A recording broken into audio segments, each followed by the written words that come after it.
بسم اللہ الرحمن الرحیم۔ ماں مجھے اپنے ساتھ سلاتی اور گرمیوں میں بھی میرے پر رضائی ڈال کر کہتی، شریف لڑکیاں رضائی اوڑھ کر سوتی ہیں۔ جب کبھی میں غصہ کرتی تو کہتی، جو لڑکیاں رات رضائی نہیں اوڑھتی بدنام ہو جاتی ہیں، جبکہ گھر میں دوسری بہنیں بنا رضائی کے سوتی اور اماں انہیں کچھ نہ کہتی۔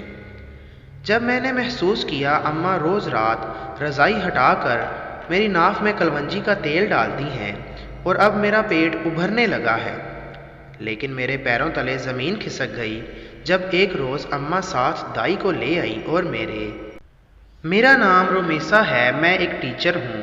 میں روز اسکول پیدل جاتی تھی، قریب ہی تھا، چونک سے گزر کر اسکول پہنچ جاتی۔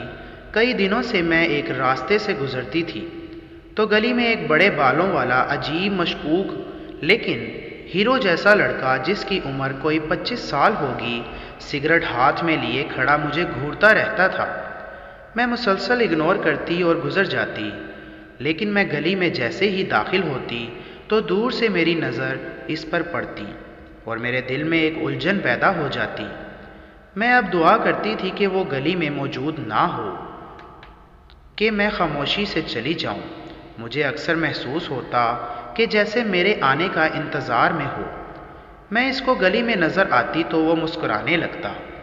مجھے ڈر اور الجھن کی وجہ سے اکثر اس کی مسکراہٹ خوف زدہ لگتی تھی۔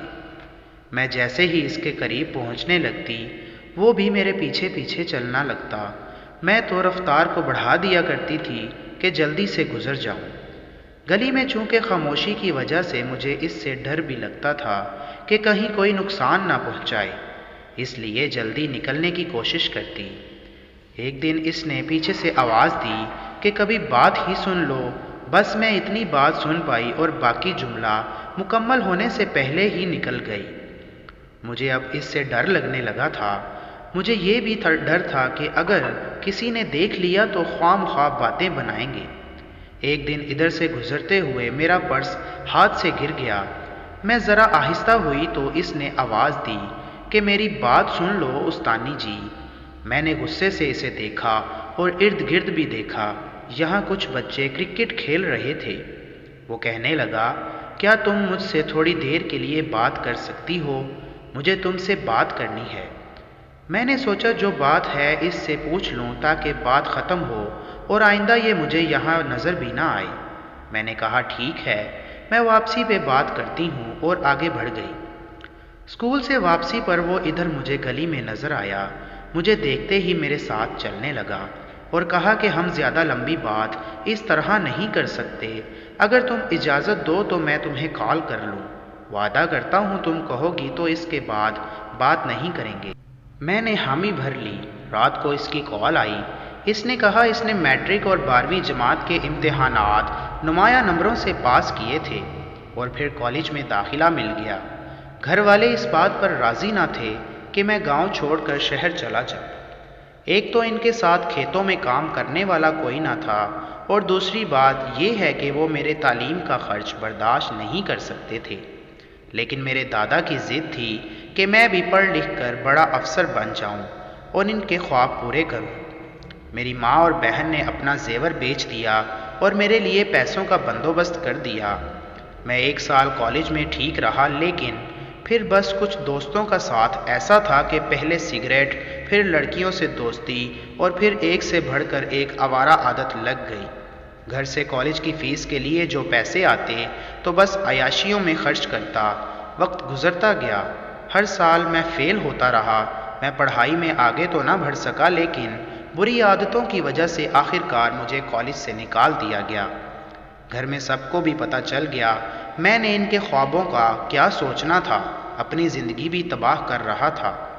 اب میں بس زندگی کبھی اس گلی میں کبھی اس گلی میں لڑکیاں تاڑتا ہوں، لیکن جب سے تمہیں دیکھا ہے مجھے لگا میں سدھرنا چاہتا ہوں، مجھے بھی اچھا انسان بننا ہے۔ میں نے حیرانی سے اس اجنبی کی کہانی سنی۔ ایک لمحے کو لگا کہ اسے کہوں کہ یہ اس کا مسئلہ ہے، میں کیا کر سکتی ہوں، لیکن پھر مجھے لگا کہ اگر میری وجہ سے وہ سدھر جائے، اپنے گھر والوں کے لیے کچھ کر سکے تو ساتھ دینے میں کیا حرج ہے۔ میں کون سا اس کے ساتھ رخصت ہو رہی ہوں یا پیار محبت میں ساتھ جینے کی قسمیں کھا رہی ہوں؟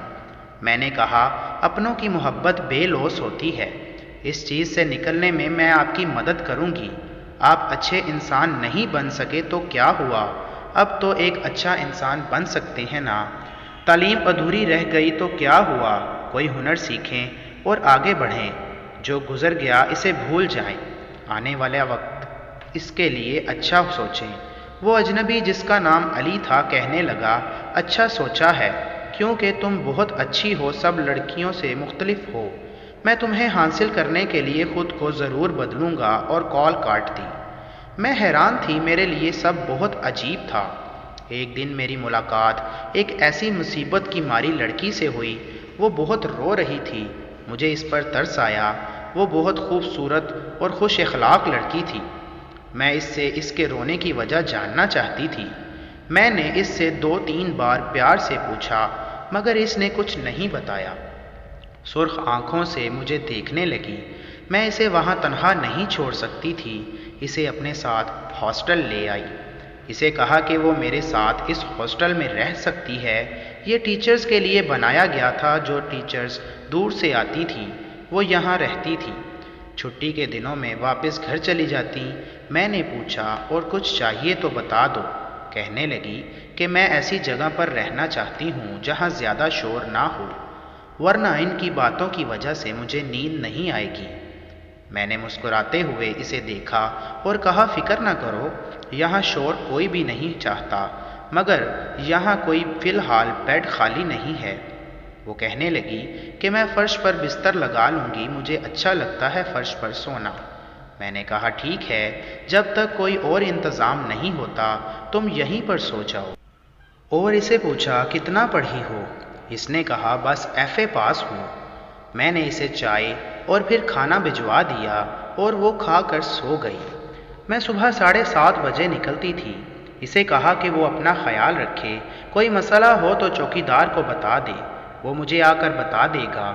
اس نے قدرے خوش مزاجی سے کہا، میں بالکل ٹھیک ہوں، آپ جائیں۔ وہ غیر تھی، لیکن پچھلے 24 گھنٹوں میں مجھے اپنی سی لگنے لگی تھی۔ واقعی میں اس کے ساتھ باتیں کرتے اچھا وقت گزرنے لگا تھا۔ میں نے اس سے کہا، رومیسا، اپنے بارے میں کچھ بتاؤ، میں تمہارے بارے میں فکر مند رہتی ہوں۔ اس نے کہا، میری والدہ ایک اسٹور کے لیے بسکٹ اور بچوں کے کھانے پینے کی چیزیں پیک کرتی تھی، جس میں ہم بہن بھائی ان کی مدد کرتے تھے، اور سردیوں کے موسم میں اچار ڈال کر اسٹور پر دیا کرتی تھی۔ میں بڑی ہوں تو مجھ پر میری ماں کو اور بہن بھائی کو بہت امید تھی کہ میں ان کا سہارا بنوں گی۔ میرا ایک ہی بھائی تھا، اس نے بھی پڑھائی چھوڑ دی، اس کی دوستی محلے کے کچھ آوارہ لڑکوں سے ہو گئی، اس نے پڑھائی چھوڑ کر ہم سب کو بہت دکھ دیا۔ اب میں نے اور بھی جوش سے پڑھنا شروع کر دیا۔ میں کیا جانتی تھی، اب اپنی ماں کی امید میں ہی ہوں۔ میں نے بھی سوچا، پڑھ لکھ کر کوئی اچھی جاب مل جائے گی تو پہلے ماں کا علاج کرواؤں گی۔ میرا بھائی سارا دن باہر آوارہ لڑکوں میں پھرتا تھا، اس کا کچھ پتہ نہیں تھا کہ وہ کہاں جاتا ہے، کیا کرتا ہے۔ جیسے تیسے کر کے میں نے میٹرک کر لیا اور اب کالج میں داخلہ لینے کا سوچا کہ FA کر لوں گی تو اچھی جگہ جاب مل جائے گی۔ میں نے ایک کالج میں داخلہ لیا اور اپنے پرنسپل کو اپنے گھر کے حالات بتائے تو انہوں نے میری فیس معاف کروا دی اور کہا کہ اگر تمہاری والدہ کالج کینٹین کے لیے کھانا بنا دیں تو میں کینٹین میں لگوا دوں گی۔ میری والدہ نے حامی بھر لی اور اس سے ہمیں اچھی آمدن آنے لگی کہ 2 وقت کی روٹی ہم لوگ سکون سے کھا سکیں۔ میں بھی شام کو گھر آ کر بچوں کو ٹیوشن پڑھانے لگی۔ میرے بھائی کو اس بات سے کوئی غرض نہ تھی کہ ہم گھر والے کیسے گزارا کرتے ہیں۔ ایک دن کسی نے دروازہ کھٹکھٹایا، میں نے کھولا تو ایک لڑکی تھی، دروازہ کھولتے ہی وہ اندر آ گئی اور میرے بھائی کو گریبان سے پکڑ کر بولی، میں تمہارے بچے کی ماں بننے والی ہوں، تم چوری نکاح کر کے نکل گئے اور سوچا کہ میں تمہیں چھوڑ دوں گی۔ ہم سب حیران تھے کہ یہ ہو کیا گیا ہے۔ لڑکی امیر گھر کی لگ رہی تھی، میرا بھائی خوبصورت تھا، یقیناً اسی وجہ سے اس لڑکی نے میرے بھائی کا انتخاب کیا ہوگا۔ تب تک اس لڑکی کے گھر والے پولیس کے ساتھ پہنچ گئے اور کہا کہ اس لڑکے نے ان کی بیٹی کو ورغلا کر یہ رشتہ کیا ہے۔ اپنے بھائی سے کچھ پوچھنے کی ہمت نہیں ہوئی کہ کیا پوچھے۔ پولیس اسے پکڑ کر لے گئی۔ 2 ہفتے تک جب میرا بھائی گھر نہیں آیا تو میں اور میری ماں میرے ماموں کے گھر گئیں اور ان کی منت کی کہ وہ جا کر پتہ کریں۔ میرے ماموں بولے، آج کل پولیس کے چکروں میں کون پڑتا ہے؟ لیکن ماموں ایک نرم دل انسان تھے، انہوں نے ہماری مدد کی، میرے بھائی کی ضمانت کروا دی۔ میرا بھائی اب اپنے کیے پر بہت شرمندہ تھا۔ وہ ماں سے معافیاں مانگنے لگا کہ وہ اپنے گھر کی زمینداروں سے غافل ہو گیا ہے۔ اب اس نے ایک اچھا انسان بننے کا وعدہ کیا تھا۔ ہمارے کہنے پر اس نے ان امیر لوگوں کی بیٹی کو طلاق دینے کا بھی فیصلہ کر لیا۔ ایک دن میری بہن کے رشتے کے لیے کچھ لوگ آئے، کچھ سامان کھانے پینے کا منگوانا تھا۔ میرے بھائی نے کہا کہ مجھے پیسے دو، میں لا دیتا ہوں۔ امی نے پیسے دیے، بھائی تو چلا گیا، مگر وہ وقت ہماری بدقسمتی کا تھا کہ کراچی کے حالات کتنے خراب تھے۔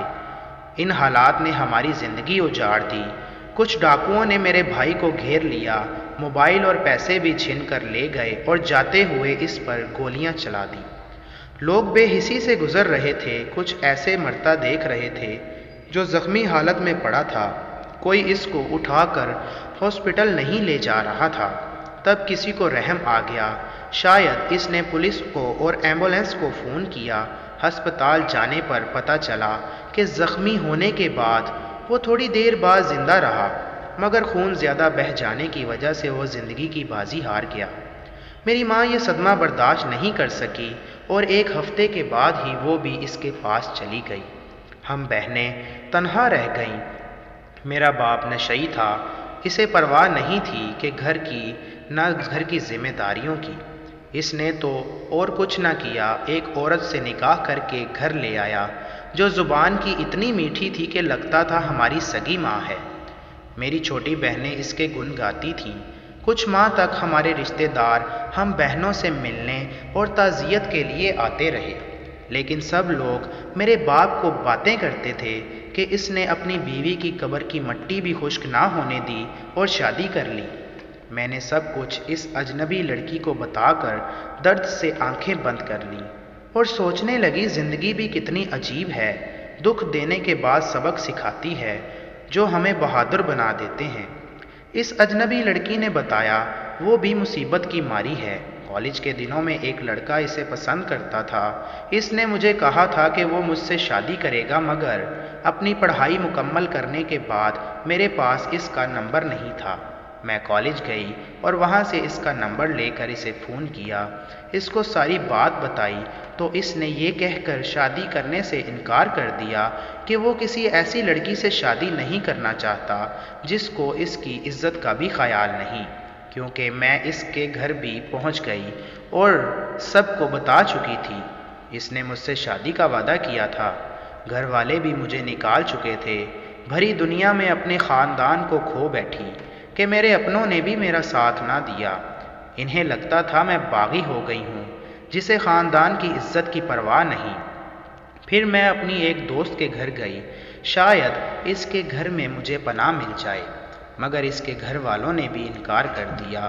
اس کے ایک بھائی نے کہا کہ ہم نے یتیم خانہ نہیں کھول رکھا اور کہیں چلی جاؤ۔ ایک دن مجھے علی کی کال آئی اور مجھ سے پوچھنے لگا کہ وہ لڑکی یہاں آئی ہے۔ میں نے پوچھا کیا تم اسے جانتے ہو؟ اس نے مجھے بتایا کہ وہ لڑکی مجھے جانتی ہے۔ میں سمجھ گئی وہ لڑکا اور کوئی نہیں علی ہی تھا جس نے اسے چھوڑا تھا۔ میں نے کہا وہ اب بھی تم سے ہی پیار کرتی ہے، تم اس سے شادی کر لو، مگر وہ بولا نہیں، میں ایسی لڑکی سے شادی نہیں کر سکتا جو اپنی فیملی کو چھوڑ چکی ہو اور ہوٹلوں میں زندگی گزار رہی ہو۔ میں نے کہا یہ سوچو کہ اس نے یہ سب کس کی خاطر کیا؟ تو کہنے لگا اس سے پوچھو میں نے کب کہا تھا کہ اپنوں کو چھوڑو، میرے گھر والے کسی ایسی لڑکی کو قبول نہیں کریں گے۔ کچھ دن میرے ساتھ رہنے کے بعد وہ لڑکی کہیں چلی گئی۔ میں اسے روکنا چاہتی تھی لیکن ہاسٹل وارڈن بھی اب اعتراض کرنے لگی تھی۔ پھر گرمیوں کی چھٹیاں ہو گئیں، میں گھر واپس آ گئی۔ میری سوتیلی ماں مجھے ایسے سمجھتی تھی جیسے میں صدیوں بعد لوٹی ہوں۔ اس محبت کی وجہ وہ تنخواہ تھی جو میں ان کے ہاتھ پر رکھ دیتی تھی۔ کچھ دن میری پسند کا کھانا بنایا جاتا، میرے لیے